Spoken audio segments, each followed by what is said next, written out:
राधे राधे, जय श्री कृष्ण। दोस्तों, बनारस में जन्मी हुई लड़की राधिका, पता नहीं क्यों उस लड़की को मनहूस कहा जाता।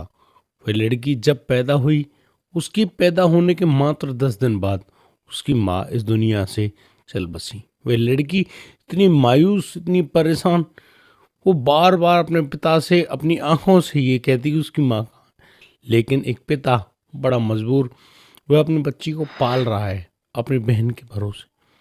लेकिन वो बहन उस बच्ची के साथ ऐसा दुर्व्यवहार करती कि उसको बार बार जब वो रोती तो उसको पीटा करती, उसका पेट भी नहीं ढंग से भरती। बहुत दुखी स्थितियों में वो लड़की बढ़ रही है, पल रही है, और जैसे जैसे उसकी उम्र बढ़ती जाती है वह लड़की बहुत ही ज़्यादा समझदार लड़की बन जाती है और फिर बड़ी ही तसल्ली से अपने पिता के घर से विदा होकर जाती है बनारस। बनारस में उसको उसके पति मिलते हैं, नाम होता है राहुल। राहुल के साथ बहुत ही अच्छे ढंग से वो लड़की रही, लेकिन यहाँ पर भी वो बड़ी परेशान, क्योंकि 1 साल बीत गया, 2 साल बीत गए, 3 साल बीत गए, लेकिन राधिका की गोद हरी भरी नहीं हुई। बच्चा ना होने के कारण उसकी सास, उसकी ननद उसको बहुत बुरा भला बोलते। वह लड़की बड़ी परेशान होती और बार बार राहुल से कहा करती, यार उसकी ज़िंदगी ऐसे ही बीत जाएगी। दोस्तों, वो लड़की इसी तरह की बात करती रही, भगवान से मिन्नतें करती रही। एक दिन वह गंगा किनारे पहुंचती है शाम के समय, और माँ गंगा के सामने एक विनती करती है कि माँ, या तो तू सभी लोगों के तानों को बंद कर दे, यानी कि उसकी जो गोद है वो हरी भरी कर दे, नहीं तो एक दिन वो इसी गंगा में कूदकर अपनी जीवन लीला समाप्त कर देगी। जिस तरीके से उस लड़की ने ये लफ्ज वहाँ माँ गंगा के सामने कहे, भगवान भोलेनाथ के सामने कहे, कहीं ना कुछ तो हुआ था, क्योंकि अचानक से एक ठंडी हवा का झोंका उसके चेहरे पर आकर लगा और उससे कहा कि तुम चिंता मत करो, मैं तुम्हारे साथ हूँ। और बस वह लड़की राधिका अपने घर तो जाती है। शादी के 4 साल बाद अचानक उस लड़की की तबीयत खराब होने लगती है। तबीयत खराब हुई, उसको जब डॉक्टर के पास ले जाया गया, डॉक्टर ने बहुत ही अच्छे ढंग से मुस्कुराते हुए कहा, राहुल अब आप पिता बनने वाले हो, आप परेशान बिल्कुल मत होइए, लेकिन राधिका का ख्याल रखना आपके लिए ज़रूरी है, क्योंकि ये लड़की काफ़ी दुबली पतली है। ये माँ बनेगी, ये अपने खून से उस शिशु को सींचेगी, इसलिए इसके खाने पीने का भरपूर ध्यान रखा जाना चाहिए। लड़की राधिका बहुत ज़्यादा खुश हुई और मन ही मन भगवान भोलेनाथ, माँ गंगा को प्रणाम करती है, उनको बार बार धन्यवाद देती है कि आज आपने उसके माथे पर लगा हुआ कलंक धो दिया।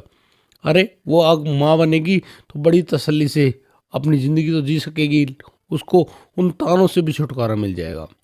लड़की धीरे धीरे समय बीतता है और फिर समय वो ही आ जाता है।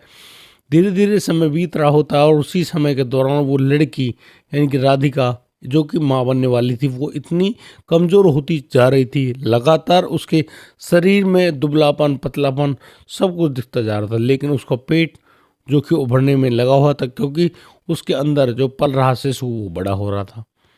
और फिर वो तारीख भी आती है जिस तारीख को राधिका को बहुत ज़्यादा पेन होता है। राहुल भागा भागा जाता है राधिका को लेकर हॉस्पिटल, और हॉस्पिटल में अब ये कहा जाता है कि उनकी डिलीवरी का टाइम आ गया है। डिलीवरी करते समय वो जो राधिका हैं, खून की अत्यधिक कमी होने के कारण राहुल को बोला गया कि इनको खून चढ़ाना पड़ेगा। राहुल ने कुछ पैसों का इंतजाम तो कर रखा था, खून वगैरह लाया गया, राधिका को चढ़ाया गया। राधिका बिल्कुल बच्चे पैदा करने के लायक थोड़ी बहुत हुई। फिर डॉक्टर ने कहा कि इसका सिजेरियन करना पड़ेगा, क्योंकि ये बच्चे को जन्म नहीं दे पाएगी, इसके शरीर के अंदर ताकत ही नहीं है। और फिर डॉक्टरों ने वही सब किया, उसका सिजेरियन ऑपरेशन हुआ। ऑपरेशन से एक बहुत ही प्यारे लड़के सूरज का जन्म हुआ। नाम रखा गया सूरज, लेकिन माँ हॉस्पिटल में पड़ी रही।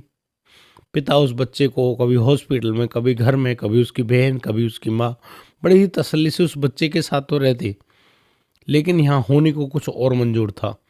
राधिका उस ऑपरेशन में मर गई इन्फेक्शन की वजह से, अब शायद घर नहीं लौटना चाहती थी। और बिल्कुल हुआ भी यही कि उस बच्चे को जन्म देने के मात्र 10 दिन बाद ही राधिका इस दुनिया से चल बसी।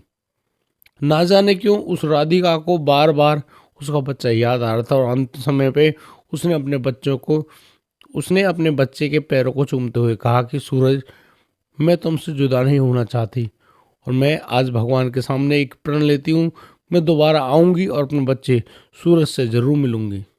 वो बच्चा जो मात्र 10 दिन का था, क्या वो इन बातों को सुन रहा था? क्या उसको उम्मीद होती कि उसकी माँ लौट कर आएगी? लेकिन ये कहते हैं ना, भगवान के किए गए जो ये चमत्कार है, इनके लिए शब्द नहीं होते। और फिर मैं आपको बता दूं कि भगवान ने वाकई में एक ऐसा चमत्कार किया कि वह लड़का सूरज जिस घर में पल रहा था, उसकी दादी, उसकी बुआ उस बच्चे का परवरिश करने में बहुत पीछे रह जाती हैं। अक्सर वह बच्चा ऐसे ही रोया करता, लेकिन कोई भी आकर उस बच्चे को ना तो चुप कराता, ना ही उससे बातें करता। उधर वो लोग उस बच्चे से इतने ज़्यादा परेशान हो जाते हैं सूरज से, कि वो लोग राहुल से कहने लगते हैं कि राहुल दूसरी शादी कर ले। राहुल भी कहीं ना कहीं अपने उस बोझ से परेशान हो गया था, क्योंकि छोटा सा बच्चा पालना उसके लिए बहुत ही मुश्किल था। उधर वो माँ बाप भी बड़े परेशान कि उस छोटे से बच्चे का कैसे ख्याल रखें। और इसी शर्त पे राहुल की शादी भी हो जाती है। राहुल के घर में रश्मि नाम की महिला, जो कि तलाकशुदा महिला थी, उनकी शादी हो जाती है राहुल के साथ। राहुल के घर आ जाती हैं, लेकिन राहुल के घर आते ही रश्मि ने सबसे बड़ा कदम उठाया कि राधिका की जो बड़ी फोटो उस कमरे में लगी हुई थी, जो राहुल कमरा था, आते ही उसने उस फोटो को हटा दिया। उसने कह दिया कि मरे हुए लोगों की फोटो इस कमरे में क्या कर रही है। लेकिन वो दिन था जो बच्चा सूरज उस फोटो को देखकर बहुत ही ज़्यादा खुश रहा करता था, चुप रहा करता था, उसने जोर जोर से रोना शुरू कर दिया। और फिर दिन रोज यही कहानी होती, वो बच्चा जोर जोर के गला फाड़ फाड़ के रोया करता। और उधर वो जो उसकी नई माँ आई है रश्मि, उसको बार बार मारा करती, पीटा करती, और कहती कि तू कितना मनहूस है कि पैदा होते ही अपनी माँ को खा गया। अरे एक मनहूस माँ का मनहूस बेटा ही तो पैदा होगा। इन तरह के तानों को वो बच्चा सुनता रहा, बड़ा होता गया। और जब उसका समय हो गया स्कूल जाने का, तो सभी बच्चे जो कि अपने माता पिता की गोद में उनके हाथ पकड़कर, उंगली पकड़कर और स्कूल में जाया करते। उधर वह लड़का जो सूरज है, मात्र 4 साल की उम्र में अपना बैग अपने कंधों पर टांग कर पैदल पैदल अकेला अपने स्कूल की तरफ निकल जाया करता। वो बड़ा मायूस होता उन बच्चों को देखकर, बहुत ही उसको एक पीड़ा होती महसूस अंदर से कि यार, मतलब मैंने क्या बुरा कर दिया। उधर रश्मि भी गर्भवती हो जाती हैं, रश्मि को भी बच्चे हो जाते हैं। अब रश्मि को जो बेटा हुआ वो राहुल का, रश्मि का बड़ा प्यारा बेटा, लेकिन उधर सूरज का कोई ख्याल रखने वाला नहीं। धीरे धीरे उम्र बढ़ती है, समझ में आता है सूरज को, सूरज पढ़ता लिखता बड़ा अच्छा लड़का बनता है, बहुत अच्छे अंकों से पास भी होता है। लेकिन उसकी आंखों में एक ऐसा खालीपन था जो कि बस उसको समझने वाले ही समझ सकते थे। वह लड़का बड़ा ही मायूस, परेशान, लेकिन करे तो क्या करे, किसके सामने जाकर रोए। लेकिन वो अक्सर अपने कमरे में अकेला खड़ा होता और फिर उसी दीवार को देखा करता जहाँ पर उसकी माँ की फोटो हुआ करती।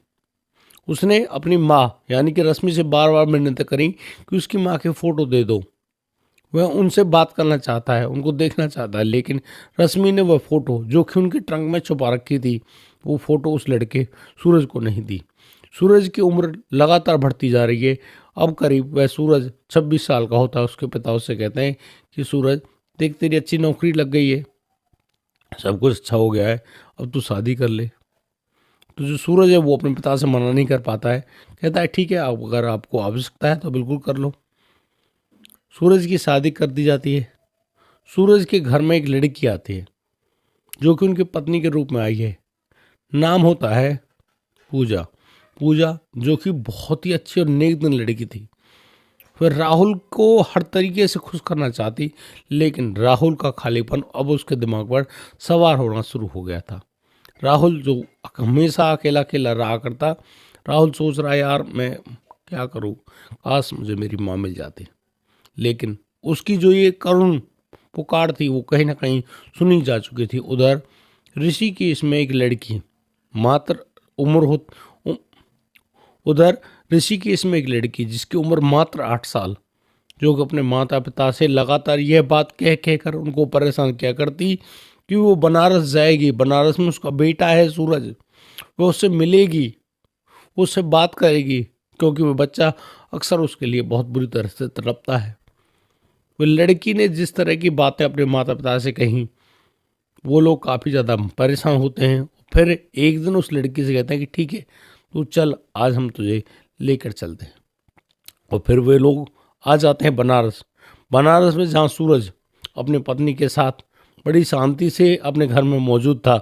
उस दिन इतवार था और वो ड्यूटी नहीं गया था, इसीलिए अब वो सूरज के घर में जैसे ही दरवाज़ा खटखटाया जाता है, सूरज भागकर दरवाज़ा खोलता है और कहीं ना कहीं वो 8 साल की लड़की सूरज की आंखों में देख रही है। सूरज भी कहीं ना कहीं बड़ा ही मायूस सा उस लड़की की आंखों में देख रहा है। और फिर वो लोग यहाँ पर कहते हैं कि सूरज नाम का कोई व्यक्ति यहाँ पर रहता है क्या? सूरज जो कि इन बातों को सुन रहा था वो कहता है हाँ रहता है, तुम्हारे सामने खड़ा है, बताइए। तो वो लोग कहते हैं भैया हमको अंदर तो आने दो, हमको बैठकर बातें करनी है। दरअसल हम लोग ऋषिकेश से आए हैं। हमारे साथ जो ये बच्ची है ना, ये लड़की अपने आप को राधिका बताया करती है। वो छोटी सी लड़की वो उस घर के अंदर तो गई और सीधी उसी कमरे में जाती है जो कि राधिका का कभी बेडरूम हुआ करता। वो वहाँ जाती, उस दीवार को देखती जहाँ पर उसकी उस शादी की साड़ी में सजी हुई फोटो लगी थी, लेकिन आज वो फोटो वहाँ पर मौजूद नहीं है। बड़े ही प्यार से वो लड़की कहती कि राहुल घर में मौजूद नहीं है क्या? तो वह लड़का सूरज कहता है कि वो दूसरे घर में मौजूद है और इस घर में सूरज और सूरज की पत्नी पूजा रहती हैं। पूजा जो कि उन लोगों के लिए पानी लेकर आई, फिर चाय बनाने की कह कर गई। थोड़े समय वो चाय बना कर लाती है, लेकिन वह लड़की उस बच्चे सूरज से कहती है कि सूरज तुम तो बहुत बड़े हो गए, तुम उस दिन मात्र 10 दिन के थे जब मैं तुम्हें छोड़कर दुनिया से विदा लेकर गई। जैसे उस लड़की ने ये बातें कही, हर कोई व्यक्ति चौंक गया, परेशान हो गया। यार ये 8 साल की बच्ची इतनी सारी बातों को कैसे याद रख सकती है? कुछ समय में ही वहाँ पर राहुल की पत्नी रश्मि वगैरह जो उनके बच्चे थे वो भी आ गए। घर में जमावड़ा सा लग गया। अब उनके बीच में बैठकर वो लड़की बहुत सारी बातें कर रही है और कह रही है कि वो कोई और नहीं, वही लड़की यानी कि राधिका है। राधिका वो जो कि अत्यधिक कमज़ोर हो गई थी और उसके शरीर में एक ऐसा इन्फेक्शन बन गया था जिसकी वजह से उसकी मौत हो गई। वो पल पल मर रही थी, लेकिन आखिरी समय में उसने अपने बच्चे के पैरों को चूम कर कहा था कि वो तुमसे मिलने ज़रूर आएगी, क्योंकि एक माँ से उसके बच्चे को जुदा करना सबसे बड़ा पाप होता है। लेकिन यहाँ पर अब पाप कर कौन रहा था ये तो मुझे नहीं मालूम, लेकिन प्रारब्ध की बातें कुछ ऐसी होती हैं कि हमारे पूर्व जन्मों के कर्म जब हम पर हावी होते हैं तो हमें अक्सर इस प्रकार की घटनाएं देखने को सुनने को मिलती हैं। राहुल जो वहाँ पर आ गया था, राहुल कहता है अरे हम तुम्हें राधिका कैसे मान लें? तो वह लड़की कहती है राधिका तो तुम्हें माननी होगी, क्योंकि राधिका वही लड़की है जो कि रहने वाली कानपुर की थी और जिसकी माँ उसके जन्म देते ही 10वें दिन मर गई थी। जैसे उस राहुल ने ये बात सुनी जो कि राधिका के जीवन की अथक सत्य, इस बात को सुनने के बाद हर कोई आदमी हैरान हो गया, अपने दांतों तले उंगली दबा ली और सोचने लगे यार इस 8 साल की बच्ची जो कि ऋषिकेश की रहने वाली, उसको ये सब बातें कहाँ से याद हो गई। लेकिन यहाँ अब राहुल पूछता है तुम अब एक बात बताओ, यदि तुम राधिका हो तो फिर तुम एक बात बताओ हमको कि तुम गंगा घाट पर क्या करने गई थी? लड़की 8 साल की लड़की बड़ी मायूस होती है, आंखें बंद करती है और फिर कहती है वो गंगा में कूदने के लिए गई थी, क्योंकि वो रोज रोज के तानों से परेशान हो गई थी। तुम्हारी माँ तुम्हारी बहन बहुत कुछ कहा करते, इतना बुरा बुरा कहा करते कि पता नहीं हमारे लड़के के नसीब फूट गए वगैरह वगैरह वगैरह। लेकिन वे लड़की सोचती है कि यदि उसकी गोद हरी भरी नहीं हुई, वो माँ नहीं बन पाई, तो वो जी कर क्या करेगी। इसीलिए वो गई थी अपनी जीवन लीला समाप्त करने के लिए। अब तो राहुल को भी यकीन हो गया, लेकिन उधर वह जो लड़का सूरज है बिल्कुल चुपचाप शांति से सारी बातों को सुन रहा है। और फिर वह लड़का बड़े प्यार से कहता है माँ। माँ चीज़ को देखने के लिए, समझने के लिए, वो उसकी उम्र इतनी हो गई लेकिन वो कुछ भी समझ नहीं पाया। वो क्या करे, वो बड़ा ही लाचार है, बड़ा ही बेचारा है, क्योंकि ना तो उसको माँ का प्यार मिल पाया, ना ही बाप का प्यार मिल पाया, ना ही दूसरी माँ का प्यार मिल पाया, क्योंकि उन लोगों ने तो उसके साथ वो सब किया जो कि किसी दुश्मन के साथ भी नहीं कर सकते। इन सारी बातों को सुनने वाले वो राहुल की दूसरी पत्नी रश्मि उनके बच्चे, सभी लोग इतने हैरान हो गए कि आखिर राहुल क्या कहना चाहता है। लेकिन राहुल जो कुछ भी कह रहा था वो अथक सत्य था। उसमें कोई इतने सभी लवलेश नहीं, बहुत ही शुद्ध और सात्विक बातें करने वाला वह सूरज उस लड़की के पैरों में बैठ गया और फिर उसके घुटनों पर अपना सर रखकर कहता है कि माँ, मैं भगवान का बहुत बहुत शुक्र अदा करता हूँ कि आप यहाँ पर आई और आपने मुझसे इतनी सारी बातें करी। आज मैं भगवान को भी मान गया कि वो मेरे दिल की पुकार को जानते हैं। और माँ, तुमने आज जो अपने बेटे से मिलने का जो वादा किया था वो पूरा किया। एक 8 साल के बच्ची के घुटनों पर सर रखकर बैठा वो 28 साल का लड़का सूरज जिन बातों को कह रहा है, उनकी बातों को सुनने वाला हर कोई आदमी भावुक हो गया, सोचने पर मजबूर है कि आखिर यहाँ पर हो क्या रहा है। दोस्तों, इस प्रकार से एक माँ ने, जो कि एक अधूरी इच्छा लेकर मरी थी, वह अपनी इच्छा को पूरा करने के लिए पुनर्जन्म धारण करती है। और यही सब हम सब लोगों के साथ होता है। हम इंसानों के बहुत सारी ऐसी इच्छाएं हैं जिनको हम पूरा ही नहीं कर पाते हैं। बहुत सारे ऐसे काम हैं जिनको हम पूरा ही नहीं कर पाते हैं और फिर अचानक हमको इस दुनिया को छोड़कर जाना पड़ता है, वो भी हमारे प्रारब्ध के वशीभूत होकर। हमको कोई नहीं मार सकता, कोई ना काऊ के दुख सुख करता था, कोई किसी को दुख सुख नहीं देता। हम अपने कर्मों द्वारा ही ये सब भुगतते हैं। किसी की ऐसे में मौत हो जाती है और फिर वो कहीं दूसरी जगह जन्म लेता है, और यदि भगवान ने उस पर कोई कृपा करी या फिर उसको कुछ साप दिया तो उसको पुनर्जन्म की याद सताती है, जिस तरह से उस लड़की के दिमाग में थी। दोस्तों, ये थी आज की कहानी। आप लोगों को कैसी लगी? आप लोग हमें अपनी राय कमेंट करके अवश्य बताएं। और हाँ, ये ज़रूर बताइएगा कि आप लोग इस कहानी को कहाँ से सुन रहे हैं। दोस्तों, मैं कमेंटों को इकट्ठा कर रहा हूँ और अब हम अपने साथ एक नई कहानी और शुरू करने जा रहे हैं कि हर वीडियो में हमको कमेंट करने वाले व्यक्ति के बारे में, यानी कि उन्होंने कैसे कैसे कमेंट किया, सब कुछ बताया करेंगे। इसलिए जल्दी से फटाक से अच्छी अच्छी कमेंट लिखकर हमको अवश्य भेज दें। दोस्तों, आज के लिए सिर्फ इतना ही। आप दीजिए मुझे इजाज़त। मिलता हूँ कल, लाता हूँ एक और अनोखा मामला। तब तक के लिए आप बढ़िया रहें, बेहतर रहें, अपना और अपने परिवार का बखूबी ख्याल रखते रहें। राधे राधे, जय श्री कृष्ण।